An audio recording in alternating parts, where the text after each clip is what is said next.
Hello students, now welcome to account street. और आज हम बात करेंगे अपने chapter number 5 cash flow statement में पार्ट सेकंड इन्वेस्टिंग एक्टिविटी की।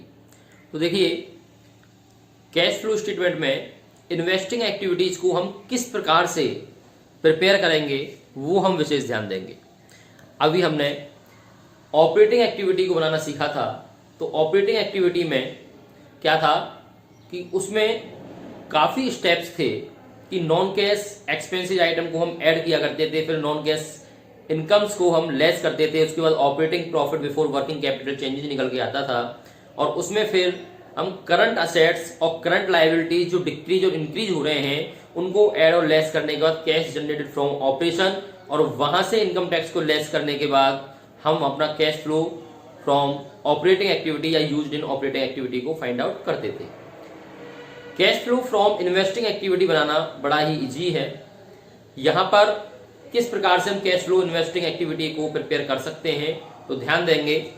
देखिए, cash flow from investing activity बनाने के लिए हमें केवल दो ही स्टेप को विशेष ध्यान रखना है, एक ऐड और दूसरा केवल लेस।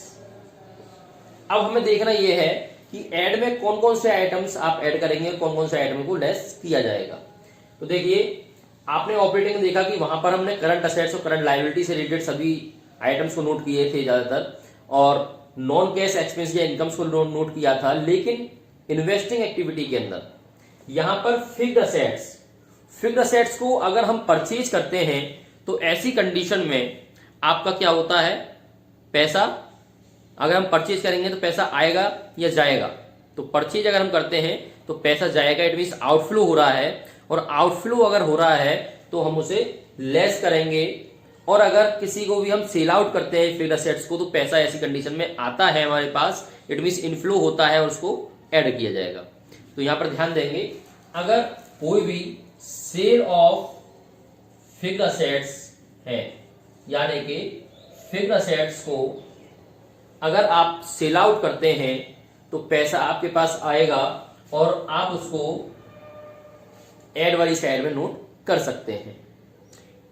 अगर आपने फिक्स्ड असेट्स को परचेज किया है, it means purchase of fixed assets, अगर आप फिक्स्ड असेट्स को परचेज करते हैं तो ऐसी कंडीशन में पैसा आपके पास से जाएगा और जाने वाली सिचुएशन में आउटफ्लो होगा, तो इसलिए हम उसको लेस करेंगे।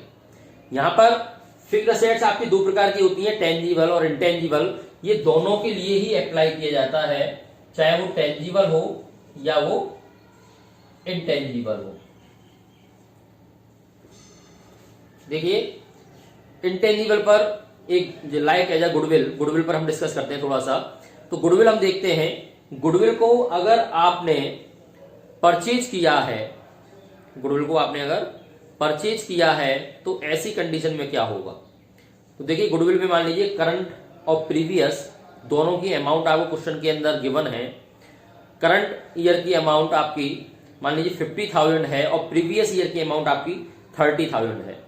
तो इट मींस यहां पर 30 से बढ़कर 50 हो गई करंट ईयर में, इट मींस बढ़ रही है गुडविल, तो आपने परचेज की है। तो गुडविल को आप यहां पर क्या मानेंगे, परचेज की है। और गुडविल अगर परचेज की जा रही है तो वो लेस में दिखाया जाएगा कि गुडविल को अगर परचेज किया है तो इसलिए टेंजिबल और इंटेंजिबल दोनों ही इसी में आएंगे। लेकिन अगर गुडविल को आपने यहां पर सेल आउट किया है, जैसे कि मान लीजिए गुडविल आपकी क्या हो गई है, घट गई है, तो उसको यहां पर अमोर्टाइज माना जाता है। जैसे गुडविल आपकी प्रीवियस ईयर में 50,000 है, करंट ईयर में 30,000 रह गई, इट मीन 20,000 से वो कम हो गई है, तो उसको अमोर्टाइज माना जाएगा। और उसको हम कहां पर दिखाएंगे, फिर हम ऑपरेटिंग एक्टिविटी में दिखाएंगे, ना कि यहां पर दिखाएंगे, राइट। तो यहां पर जो एमोर्टाइजेशन होगा वो आपका ऑपरेटिंग का आइटम है, इन्वेस्टिंग का नहीं है, तो इसलिए वहां पर दिखाया जाएगा। और डिपेंड करता है हमारी क्वेश्चन की कंडीशन पर, क्वेश्चन क्या कह रहा है। साथ में 3 आइटम्स और थे जो ऑपरेटिंग में हमने ट्रीट किए थे, रेंटल इनकम, इंटरेस्ट और डिविडेंड। ये तीनों आइटम आपके इन्वेस्टिंग के आइटम हैं, ऑपरेटिंग के नहीं थे, इसलिए ऑपरेटिंग में हमने इन सभी को लेस में डाला था। आप ध्यान दें कि जब हम ऑपरेटिंग बना रहे थे तो हमने इन तीनों ही आइटमों को लेस वाली साइड में शो कराया था, नॉन कैश इनकम वाली में। लेकिन ये आइटम्स आपके इन्वेस्टिंग के हैं, तो इसलिए यहां पर अगर ये तीनों ही आइटम आपको रिसीव होते हैं तो आप इनको यहां पर शो करा देंगे। तो इसलिए यहां पर आप इनको दिखाएंगे कि इंटरेस्ट या डिविडेंड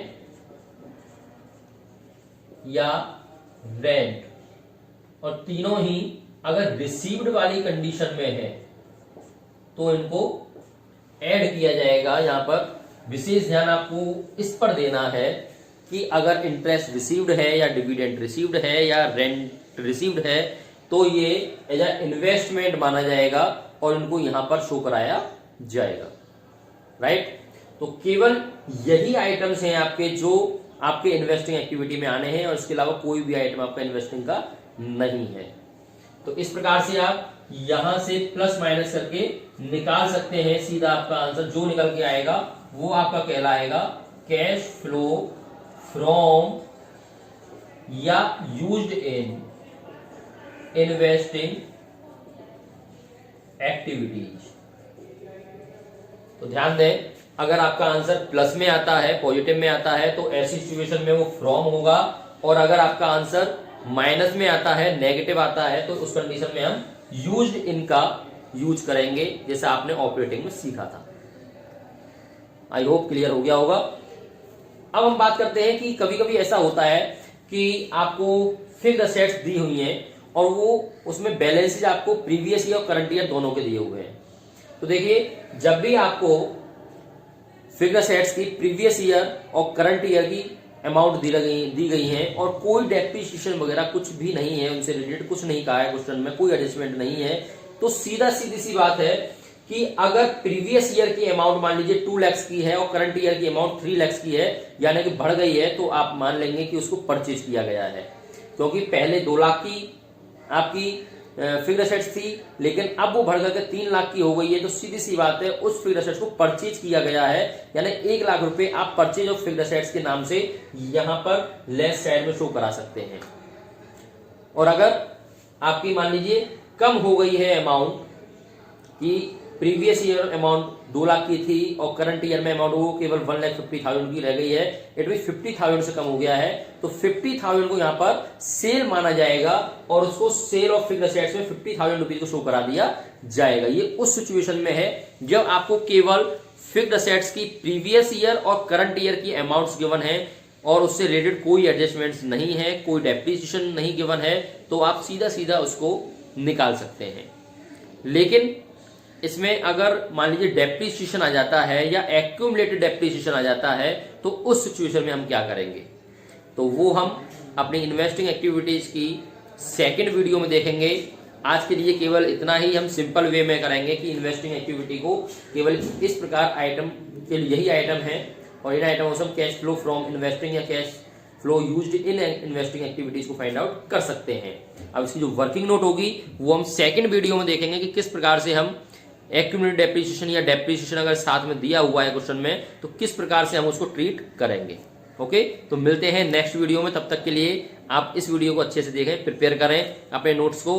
वीडियो अच्छी लगी हो लाइक जरूर करें, सब्सक्राइब करें। Okay, thank you so much.